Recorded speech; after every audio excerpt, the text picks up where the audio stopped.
ஓம் சாய்ராம். நல்லது நினைப்போம், நல்லது நடக்கும். சாய் பக்தர்களுக்கு சந்தோஷமான செய்தி. முதல்ல நம்ம துவாரகாமாயில் நம்ம பாபாவை போய் பார்த்துருவோம். நம்ம சாய்க்கு நன்றி தெரிவித்துட்டு நம்ம சந்தோஷமான செய்தி என்னங்கிறத கேட்போம். ஒவ்வொரு சாய் பக்தர்களுக்கும் ரொம்ப ரொம்ப முக்கியமான ஒரு பதிவு இது. வாழ்க்கையில் எல்லாரும் பார்க்க வேண்டிய ஒரு அற்புத தரிசனம் நம்ம எல்லாருக்கும் கிடைக்க போகுது. அது என்னங்கிறத தெரிஞ்சுக்கிறதுக்கு முன்பு நம்ம துவாரகாமாயில் நம்ம பாபாவை பார்த்துருவோம். சாய்க்கு நமஸ்காரம் செலுத்திட்டு அவர்கிட்ட நம்ம பிரார்த்தனை செஞ்சுட்டு கோவிலை முழுவதுமாக சுற்றி வரலாம். துவாரகாமாயி நம்ம அம்மா வீடு. நம்ம அம்மா வீட்டில் நம்ம சாய் இருக்கார். அவர் தான் அம்மா அப்பா எல்லாமே நமக்கு. அவர்கிட்ட உங்களுக்கு என்ன வேணுமோ அதை கேளுங்க. தன்னோட குழந்தைகளையும் பக்தர்களையும் அவர் நிச்சயமாக கஷ்டப்பட விட மாட்டார். சந்தோஷமான செய்தியோடு வந்து உங்களை சந்திப்பார். பிரார்த்தனை செஞ்சுக்கோங்க. துவாரகாமாயி நம்ம சாய்கிட்ட கோவிலை முழுவதுமாக சுற்றி வந்துட்டு என்ன அந்த அற்புதமான விஷயம், சாய் கொடுக்குற அந்த ஆசீர்வாதம் என்ன அப்படிங்கிறத தெரிஞ்சுக்கலாம். சரி, என் கூட சேர்ந்து இப்போ நீங்கள் கோவிலை முழுவதுமாக சுற்றி வர போகிறீங்க. நாளைக்கு வியாழக்கிழமை, இன்றைக்கி வந்து புதன்கிழமை உங்கள்கிட்ட பேசிக்கிட்டு இருக்கேன். 15ஆம் தேதி ஜூலை 15 உங்கள்கிட்ட பேசிகிட்டு இருக்கேன். நாளைக்கு ஜூலை 16 வியாழக்கிழமை. அதுக்கு அடுத்த நாள் வெள்ளிக்கிழமை. வெள்ளிக்கிழமைலாம் எங்களுக்கு தெரியும் என்ன விஷயம்னு தான் கேட்குறீங்க. அதாவது வெள்ளிக்கிழமை அன்னைக்கு ஜூலை 18ஆம் தேதி அன்னைக்கு நம்ம 108வது நாள் ஸ்தவனமஞ்சரி பாராயணம் முடிவடையதில். அதுக்காக நம்ம ஸ்தவனமஞ்சரி உருவான இடம் தாஸ்கனு அவர்கள் எழுதிய அந்த இடத்துக்கே நம்ம வந்து போகிறோம். நர்மதா நதிக்கரை அகல்யாதேவி சந்நிதிக்கு நம்ம போகிறோம். மகேஸ்வர் சேத்திரத்துக்கு வந்து போகிறோம். நீங்கள் வீடியோ மூலமாக கலந்துக்க போகிறீங்க. அந்த அற்புதமான தரிசனத்தை நீங்கள் எல்லாரும் வந்து பார்க்க போகிறீங்க. 108 நாள் ஸ்தவனமஞ்சரி பாராயணத்தில் நீங்கள் கலந்துக்கிட்டு இருந்தாலும் சரி, கலந்துக்காமல் இருந்தாலும் சரி, வருகிற வெள்ளிக்கிழமை அன்னைக்கு சரியாக மதியம் 2 மணிக்கு பதிவு வந்துடும். எப்போதும் சாய் ஃபேமிலி சேனலில் காலையில் 6:30 மணிக்கு தான் நம்ம ஸ்தவனமஞ்சரி பாராயணம் வந்து ஒவ்வொரு நாளும் வந்து பதிவுகள் வந்து போட்டுக்கிட்டு இருக்கோம். ஆனால் 108வது நாள் மதியம் 2 மணிக்கு தான் பதிவு வரும். மதியம் 2 மணிக்கு பதிவு வந்துடும். 108வது நாள் பாராயணத்தில் எல்லாரும் வந்து கலந்துக்குவாங்க. சாய் ஃபேமிலி சேனலில் தான் அந்த பதிவு வரும். சாய் மோட்டிவேஷன் சேனலில் அந்த நர்மதா நதி அது எல்லாத்தையும் நம்ம வந்து பார்ப்போம். அகல்யாதேவி சன்னதி, அப்புறம் அங்கேயே இருக்கிற நம்ம பாபா கோவிலுக்கும் வந்து போக போகிறோம். அந்த முக்கியமான ஸ்தலத்தில் இருக்கிற பாபா கோவிலையும் தரிசிக்க போகிறோம். அங்கேருந்து நேராக கிளம்பி இந்த அகல்யாதேவி சன்னதி எங்கே இருக்குது அப்படின்னா நர்மதா நதிக்கரையில் மகேஸ்வர் அப்படின்னு சொல்லுவாங்க அந்த ஊரோட பேர். இந்தூர்லேருந்து சரியாக ஒரு 90 கிலோமீட்டர் 100 கிலோமீட்டர் டிஸ்டன்ஸில் வந்து வரும். மத்திய பிரதேசம் இந்தூர்லேருந்து ஒரு 100 கிலோமீட்டர் டிஸ்டன்ஸில் வரும். அங்கேருந்து நம்ம நேராக கிளம்பி மத்திய பிரதேசத்துலேருந்து கிளம்பி அடுத்ததாக உத்தரப்பிரதேசம் போக போகிறோம். ஏற்கனவே நான் உங்ககிட்ட சொல்லியிருந்தேன், நம்ம நைமிசாரண்யம் போயிட்டு சாமி கும்பிட்டுட்டு பாகவத கதைகள் எல்லாம் நம்ம வந்து வீடியோவாக போடலாம், எல்லோரும் கேட்கலாம் அப்படிங்கிற மாதிரி சொல்லியிருந்தோம். அதுக்காக அங்கே போய் சாமி கும்பிட போகிறோம்.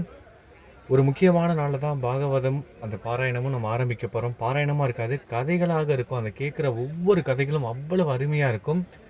மிக நீண்ட பயணம் அது. பாகவதம் வந்து ரொம்ப மிக நீண்ட பயணமாக வந்து அமையப்போகுது. நம்மளோட ஆன்மீக வாழ்க்கையில் நம்ம வாழ்க்கையவே மாற்றக்கூடிய ஒரு பயணமாக அமையப்போகிறது. ஏற்கனவே நம்ம நிறைய பேசிட்டோம், பாகவதம் எவ்வளோ முக்கியம் அப்படிங்கிறத நம்ம நிறைய பேசிட்டோம். பாபா வந்து துவாரகாமாயில் இருக்கும்போது வர பக்தர்களை பாகவதம் பாராயணம் நடந்துக்கிட்டு இருக்கு, அந்த கதைகள்லாம் கேட்க அனுப்பி வச்சுக்கிட்டே இருப்பார். நேற்று கூட இதை பற்றி பேசியிருந்தோம்.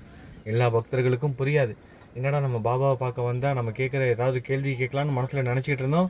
ஆனால் அது என்னன்னு கூட கேட்காம இவர் பாட்டு அந்த கதை கேளுங்கன்னு சொல்லிட்டு அனுப்பி வைக்கிறாருன்னு. ஆனால் அந்த பக்தர்களோட மனசில் என்ன கேள்வி இருந்துச்சு அப்படிங்கிறத தெரிஞ்சுக்கிட்ட பாபா அந்த கதைகள் மூலமாக அவங்களுக்கு வந்து பதில் சொல்லணும் அப்படிங்கிறதுக்காக தான் அந்த கதைகளை வந்து கேட்க வச்சார். நம்ம வாழ்க்கைக்கு ரொம்ப இன்றியமையாத ஒரு பகுதி, நம்ம ஆன்மீகத்தில் இன்றியமையாத பகுதி தான் பாகவதம் வந்து ஆஷாட ஏகாதேசி அன்னைக்கு நம்ம ஆரம்பிக்க போகிறோம். ஜூலை 25 நினைக்கிறேன் ஆஷாட ஏகாதேசி மிக மிக ரொம்ப ரொம்ப முக்கியமான ஒரு நாள். பெருமாளுக்கு உகந்த நாள், கிருஷ்ணனுக்கு உகந்த நாள். நம்ம பாகவதம் படிப்பதற்கு ஆரம்பிக்கிற அதை விட ஒரு சிறந்த நாள் வேறு எதுவுமே இருக்காது. பாகவதம் படிக்க ஆரம்பிக்கிறதுக்கு ஆஷாட ஏகாதேசியை விட மிக சிறந்த நாள் கண்டிப்பாக இருக்க முடியாது. நம்ம ஷீரடியில் ஆஷாட ஏகாதேசி அன்னைக்கு நம்ம குருக்கிட்ட சாமி கும்பிட்டுட்டு நம்ம குருவோட அனுமதியோட பாகவதம் வந்து ஆரம்பிக்க போகிறோம். அது வந்து தீபம் சேனலில் நடக்கும். அது எல்லாமே நான் உங்களுக்கு படிப்படியாக ஒவ்வொரு நாளும் நான் சொல்கிறேன். அதுக்கு முன்பு பாகவதம் உருமான இடம் அந்த நைமிசாரண்யம், அந்த இடத்தையும் நம்ம தரிசிக்க போகிறோம். அதெல்லாம் இன்னும் 2-3 நாள்லேயே நம்ம பதிவுகள் வர ஆரம்பிச்சிடும். அதனால் நம்ம சேனலில் தொடர்ந்து இணைந்திருங்க. நம்ம சாய் குடும்பத்தில் இருக்க ஒவ்வொரு சாய் சகோதர சகோதரிகளுக்கும் ஒரு அற்புதமான ஒரு பாக்கியம் கிடைக்க போகுது. கொஞ்சம் மனசால நினச்சி பாருங்களேன். எங்கே பாகவதம் உருவானதோ அந்த இடத்துக்கே போய் சாமி கும்பிட்டுட்டு அதை ஆரம்பித்தோம்னா எவ்வளவு சிறப்பானதாக இருக்கும். இது எல்லாமே நம்ம குருவோட வழிகாட்டுதலோடு நடந்துக்கிட்டு இருக்கு. ஏன்னா அவரோட அருள் இல்லைன்னா இது நிச்சயமாக நடக்காது. சாய் கொடுக்குற ஒரு அற்புதமான ஒரு வாய்ப்பு. நம்ம சாய் குடும்பத்தில் இருக்க பக்தர்கள் எல்லாரும் வந்து கலந்துக்கோங்க, சிறப்பித்து கொடுங்க, எல்லாமே நல்லபடியாக நடக்கட்டும். சரி, இன்றைக்கி நம்ம சாய் குடும்பத்தில் பிறந்தநாள் கொண்டாடுற சகோதர சகோதரிகளுக்கு நம்ம பிறந்தநாள் வாழ்த்துக்கள் சொல்லிடலாம். நம்ம சாய் குடும்பத்தை சேர்ந்த சாய் மஹிமா பாப்பாவுக்கு 9வது பிறந்தநாள். சாய் மஹிமா பாப்பாவுக்கு நம்ம எல்லாரும் பிறந்தநாள் வாழ்த்துக்கள் சொல்லிக்கலாம். குழந்தையோட ஆரோக்கியத்திற்காகவும் குழந்தையோட எதிர்காலத்திற்காகவும் நம்ம எல்லாரும் பிரார்த்தனையும் செய்து கொள்ளலாம். அடுத்ததாக நம்ம சாய் குடும்பத்தை சேர்ந்த நிதின் சாய் தம்பிக்கு 10வது பிறந்தநாள். நிதின் சாய் தம்பிக்கும் நம்ம சாய் குடும்பத்தோட சார்பாக பிறந்தநாள் வாழ்த்துக்கள் சொல்லிக்கலாம். தம்பியோட உடல் ஆரோக்கியத்திற்காகவும் எதிர்கால வாழ்க்கைக்காகவும் நம்ம எல்லாரும் பிரார்த்தனையும் செய்து கொள்ளலாம். அடுத்ததாக நம்ம சாய் குடும்பத்தை சேர்ந்த ஷஷ்வின் தம்பிக்கு 13வது பிறந்தநாள். ஷஷ்வின் தம்பிக்கும் நம்ம சாய் குடும்பத்தோட சார்பாக பிறந்தநாள் வாழ்த்துக்கள் சொல்லிக்கலாம். தம்பியோட எதிர்கால வாழ்க்கைக்காகவும் உடல் ஆரோக்கியத்திற்காகவும் நம்ம எல்லாரும் பிரார்த்தனையும் செய்து கொள்ளலாம். அடுத்ததாக நம்ம சாய் குடும்பத்தை சேர்ந்த விக்னேஷ் ராஜ் சகோதரருக்கு 22வது பிறந்தநாள். விக்னேஷ் ராஜ் சகோதரருக்கும் நம்ம பிறந்தநாள் வாழ்த்துக்கள் சொல்லிக்கலாம். அவரோட எதிர்கால வாழ்க்கைக்காகவும் உடல் ஆரோக்கியத்திற்காகவும் நம்ம எல்லாரும் பிரார்த்தனை செய்து கொள்ளலாம். அடுத்ததாக நம்ம சாய் குடும்பத்தை சேர்ந்த கிரிதரன் சகோதரருக்கு இன்று பிறந்தநாள். கிரிதரன் சகோதரருக்கும் நம்ம சாய் குடும்பத்தோட சார்பாக பிறந்தநாள் வாழ்த்துக்கள் சொல்லிக்கலாம்.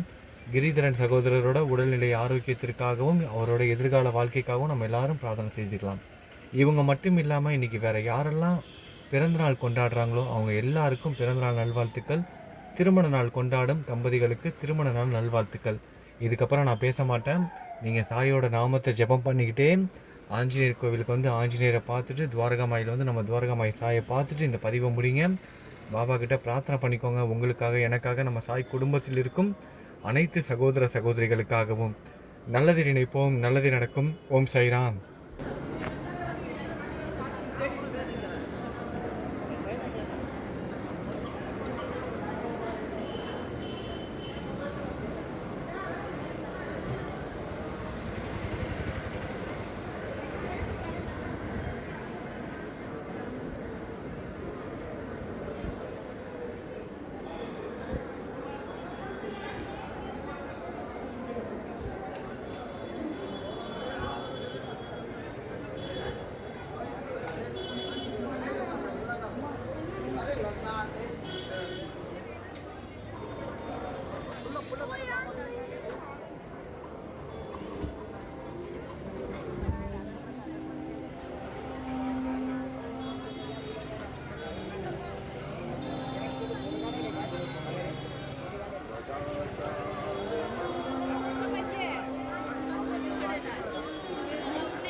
சொல்லுங்க.